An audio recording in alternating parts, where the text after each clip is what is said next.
आवाज साफ है? चलिए, तो सबसे पहले तो शुक्रिया कि आप लोगों ने यह अवसर मुझे दिया है कि मैं आपको संबोधित कर सकूं। यूं साथी लोग मंच पर हैं, नंदिता जी से हम लोगों ने बाकायदा प्रतिरोध का एबीसी सीखा है। बहुत शानदार शिक्षिका हैं और उसके बावजूद ऐसा कोई अवसर नहीं। आप अगर आप दिल्ली विश्वविद्यालय में जाएंगे और पूछेंगे मैथमेटिक्स के कुछ सबसे शानदार शिक्षकों की बात, तो नंदिता जी का नाम होगा। लेकिन उसके बावजूद ऐसा कोई मौका नहीं आता जब साथियों को जरूरत हो और वे आकर साथ न खड़ी हो। ऐसे ही आभा हमारी पुरानी साथी है, हर संघर्ष में साथ होती हैं। फिजिक्स की शानदार प्रोफेसर हैं, शायद ही उनकी टक्कर के शिक्षक दिल्ली विश्वविद्यालय में होंगे, और उसके बावजूद ऐसा कोई संघर्ष का अवसर नहीं है जिसमें हम आभा जी को साथ नहीं देखते। इसलिए और आभा और नंदिता जी के साथ और अन्य साथियों के साथ हम लोगों ने यहाँ जंतर मंतर पे न जाने कितने प्रतिरोधों में हिस्सा लिया। इसलिए मेरे लिए यह मामला नया नहीं है कि मैं इस मंच पर, जो कि जंतर मंतर का मंच है, उसमें लोगों को संबोधित करूं। लेकिन ये एक शानदार अवसर इसलिए है क्योंकि अक्सर जब हम इस तरह के प्रतिरोधों में शामिल होते हैं शिक्षक संगठनों की तरफ से, मैं सीटीएफ से आता हूं, आभा जी डीटीएफ से हैं, नंदिता जी डीटीएफ से हैं, बहुत सारे विद्यार्थी संगठन भी हमें आमंत्रित करते हैं। मैं केवाईएस को देख पा रहा हूँ, आयसा को देख पा रहा हूँ, एसएफआई को देख पा रहा हूँ, अन्य काफी साथी यहाँ पर दिखाई दे रहे हैं। ये सब जब हमें बुलाते हैं तो हम एक अलग तरह के प्रतिरोध तंत्र में या प्रतिरोध पारिस्थितिकी में, इकोसिस्टम में होते हैं। लेकिन आज एक अलग अवसर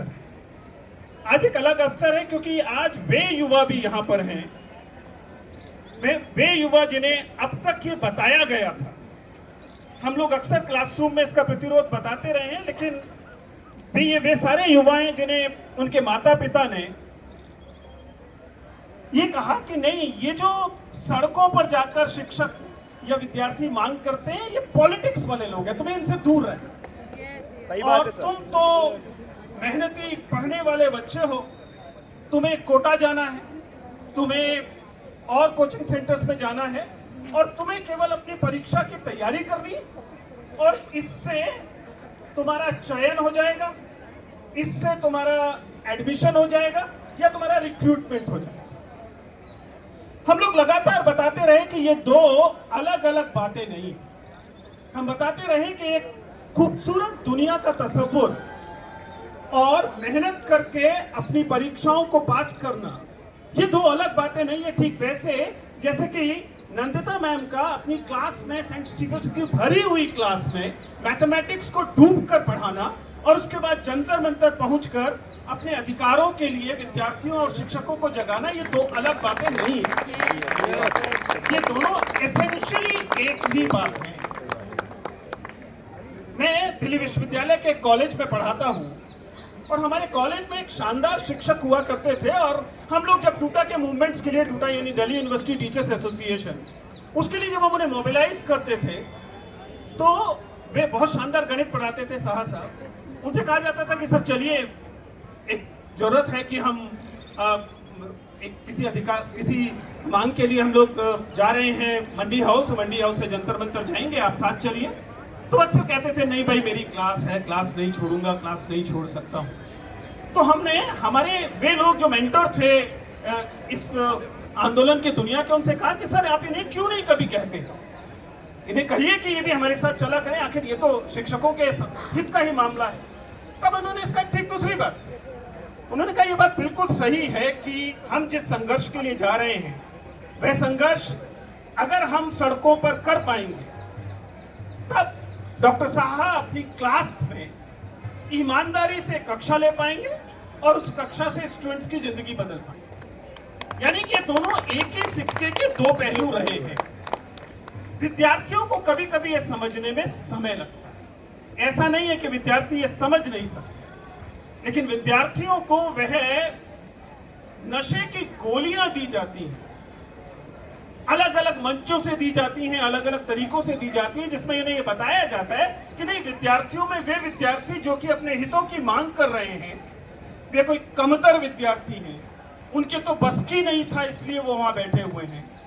लेकिन जब ये नीट जैसी चीजें होती हैं, जब ये नीट परीक्षा लीक जैसी चीजें होती हैं, जब ये भरोसे तोड़ने वाली एक के बाद एक घटनाएं होती हैं, जब आपको पता लगता है कि 10 साल में 89 एग्जामिनेशन, 10 साल में 89 परीक्षाएं लीक हो जाती हैं, तब विद्यार्थियों को शायद समझ में आना शुरू होता है कि वे लोग जो परीक्षा में शुचिता की मांग करते हैं, वे जो नीतियों में बदलाव की मांग करते हैं, वे लोग जो ये मांग करते हैं कि हमें इंफ्रास्ट्रक्चर मिलना चाहिए, वे लोग जो मांग करते हैं कि पब्लिक फंडेड एजुकेशन बेहतर होनी चाहिए, वे दरअसल हमारी ही बात कर रहे हैं। बात कर समझने में थोड़ा सा समय लगता है, और पर मुझसे सवाल बार बार पूछा जाता है। आप तो जानते हैं कि मैं लगभग उस दुनिया से आता हूं जो कोचिंग सेंटर की परिधि पर चलती है। विश्वविद्यालय का शिक्षक हूं और कोचिंग सेंटर की परिधि पर अक्सर ट्रैवल करता रहता हूं, और मुझे दोनों तरफ के लोग कहते हैं। कोचिंग इंडस्ट्री वाले लोग तो बहुत सालों से कह रहे हैं, आप जानते हैं कि हमारे दोस्त महत्वपूर्ण कोचिंग चलाते रहे हैं, वो 10 साल से कह रहे हैं कि बहुत पैसा मिलेगा, वहां से यहाँ आ जाएगी, क्लास लेने की बात है, क्लास वहां लेते हो, क्लास यहाँ ले लेते। और मैं हर बार ये कहता रहा कि पब्लिक फंडेड एजुकेशन मेरे ऊपर कर्जा है, इसे समझिए।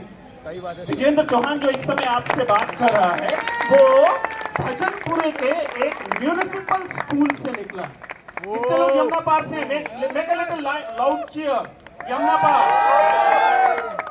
तो भजनपुरे के एक म्यूनिसिपल स्कूल से पढ़कर एक मजदूर का बेटा अगर आज विश्वविद्यालय का शिक्षक है, जिसे लोग इतना ज्यादा सुन सकते हैं, तो इसलिए कि वो म्यूनिसिपल स्कूल से निकला, फिर सरकारी स्कूल में पहुंचा, government boys senior secondary school Sarai Rohilla, उसके बाद वो पब्लिक फंडेड यूनिवर्सिटी में पहुंचा, my lovely university of Delhi. उसने मुझे इस लायक बनाया कि मैं आज आपसे बात कर सकूं। अब ऐसे में पब्लिक फंडेड एजुकेशन मेरे ऊपर इस पूरे समाज का कर्जा है। अगर मैं इस कर्जे को चुकाने में चूकता हूं, तो मैं एक कृतज्ञ व्यक्ति, मैं एक कृतज्ञ नागरिक हूं, और इसीलिए मैं इतनी एहसान फरामोशी करना नहीं चाहता। इसलिए मुझे ये जरूरत महसूस पड़ती है कि जब भी शिक्षा के सवाल पर, विद्यार्थियों के प्रश्न पर सामने आना पड़े, तो फिर जैसा मेरे दोस्त अभिनय अभी कहकर गए हैं, फिर डरने से काम नहीं चलता।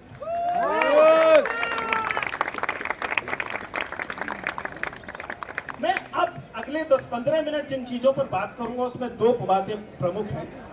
मैं पब्लिक स्पीकिंग वाले मोड में आज नहीं हूं, मैं स्कूल टीचिंग, कॉलेज टीचिंग वाले मोड में हूं, इसलिए बहुत तेज चिल्लाकर जोश के साथ नहीं बोलूंगा। अभिनय वो काम कर गए हैं, शानदार तरीके से कर गए हैं। उन्होंने तमाम मुद्दों को अच्छे से रखा है जो अलग अलग दिखाई देते हैं, लेकिन यकीन मानिए वो अलग अलग नहीं है।